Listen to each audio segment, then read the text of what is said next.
Hello everyone, আসসালামু আলাইকুম। Welcome to my channel Afroza's kitchen. আমার কিচেনে আমি আফরোজা বরাবরের মতো আবারও হাজির হয়েছি নতুন আরেকটি রেসিপি নিয়ে। আশা করছি আপনারা সবাই অনেক অনেক ভালো আছেন। আজকে আমি আপনাদের সাথে শেয়ার করব সেমাইয়ের জর্দা। সেমাইয়ের জর্দা তৈরি করার জন্য আমি এখানে কিছু সেমাই নিয়েছি। সেমাইগুলোকে আমি মাঝখান থেকে ভেঙে নিচ্ছি। সেমাইগুলোকে ভাঙার পর এবার আমি সেমাইগুলোকে হালকা বাদামি কালার করে ভেজে নেব। আমি একটি ফ্রাইং প্যানে সামান্য তেল এবং ঘি দিয়ে দিচ্ছি দুটো সাদা এলাচ, দুটো দারচিনি এবং সেই সাথে দুটো তেজপাতাকে আমি মাঝখান থেকে চিড়ে দিয়েছি। এবার মশলাগুলো হালকা ভাজা হয়ে এলে এরই মাঝে আমি সেই ভেঙে রাখা সেমাইগুলোকে দিয়ে দিচ্ছি।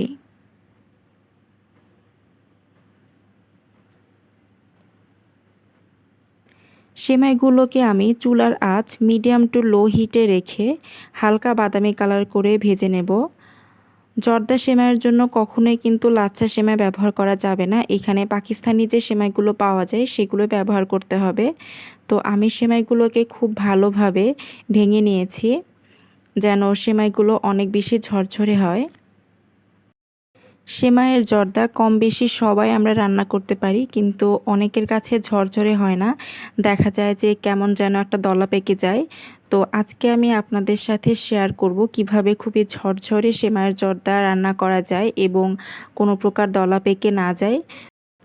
চুলার আঁচ মিডিয়াম টু লো হিটে রেখে আমি সেমাইকে হালকা বাদামি কালার করে ভেজে নিচ্ছি এবং সেমাইটা যদি সঠিকভাবে ভাজা হয়ে থাকে তাহলে কিন্তু সেমাইয়ের জর্দাটা অনেক বেশি ঝরঝরে হবে।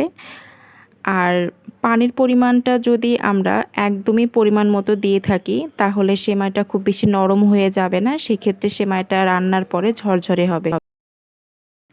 সেমাই হালকা বাদামি কালার করে ভেজে নেওয়ার পর আমি পরিমাণ মতো পানি অ্যাড করব।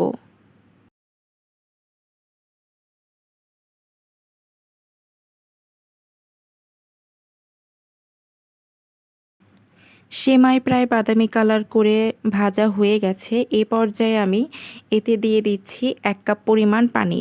পানিটা কিন্তু আপনারা পরিমাণ অনুযায়ী দেবেন, খুব বেশিও দেবেন না আবার একেবারে কমও দিবেন না।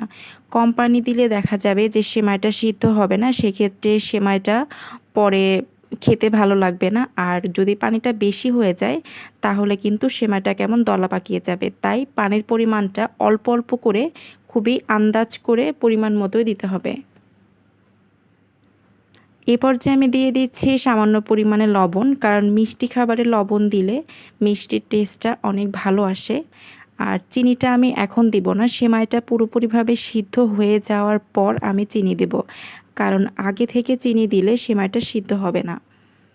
এই পর্যায়ে আমি দিয়ে দিচ্ছি প্রায় 1 কাপ পরিমাণ চিনি, তবে আমার মনে হচ্ছে যে চিনি এখানে 2 কাপ পরিমাণ লাগবে, তো আমি দিয়ে দিব আরও 1 কাপ পরিমাণ চিনি, কিন্তু একটু পর। চিনিকে সেমাইয়ের সাথে খুব ভালোভাবে মিশিয়ে নিচ্ছি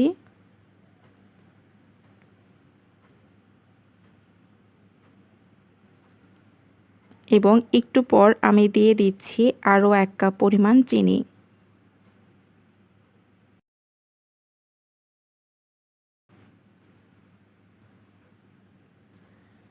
চিনিকে সেমাইয়ের সাথে ভালোভাবে মিশানোর পর এই পর্যায়ে আমি আমার পছন্দ মতো দিয়ে দিচ্ছি কিছু বাদাম,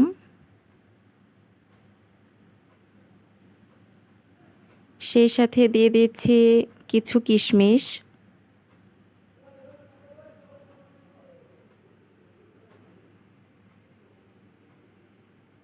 এবার উপকরণগুলোকে খুব ভালোভাবে সেমাইয়ের সাথে আমি মিক্সড করে নিচ্ছি।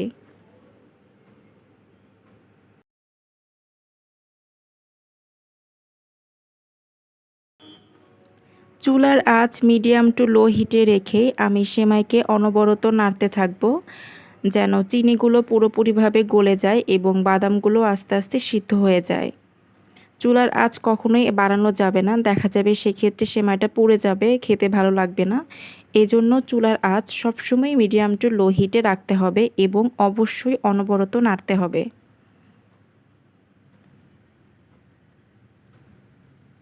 প্রায় 5 থেকে 6 মিনিট এভাবে অনবরত নাড়ার পর সেমাইটা প্রায় হয়ে এসেছে এবং দেখুন মাশাআল্লাহ অনেক ঝরঝরে হয়েছে। কোথাও কোনো দলা পেকে যায়নি, একটির সাথে আরেকটি জোড়াও লাগছে না। সেমাই মাশাআল্লাহ অনেক ঝরঝরে হয়েছে। তৈরি হয়ে গেল আজকের ঝরঝরে সেমাইয়ের জর্দা। আজকের রেসিপিটি যদি আপনার কাছে ভালো লাগে তাহলে অবশ্যই একটি লাইক দিয়ে রেসিপিটি ফ্রেন্ডস অ্যান্ড ফ্যামিলির সাথে শেয়ার করুন এবং আরও মজার মজার বিভিন্ন রেসিপি এবং রান্না বিষয়ক সমস্ত টিপস পেতে আমার চ্যানেলটিকে সাবস্ক্রাইব করুন আর পাশে থাকা বেল আইকনটি অবশ্যই বাজিয়ে দিন যেন আমার রান্না করা যে কোনো ভিডিও আপনি পেয়ে যান সবার আগে। সো ভিউয়ার্স, আজ এ পর্যন্তই। আগামী ভিডিও দেখার আমন্ত্রণ জানিয়ে আমি আফরোজা আজকের মতো এখানেই বিদায় নিচ্ছি। সে পর্যন্ত সবাই ভালো থাকুন, সুস্থ থাকুন আর আমার জন্য বেশি বেশি দোয়া করুন। আল্লাহ হাফেজ।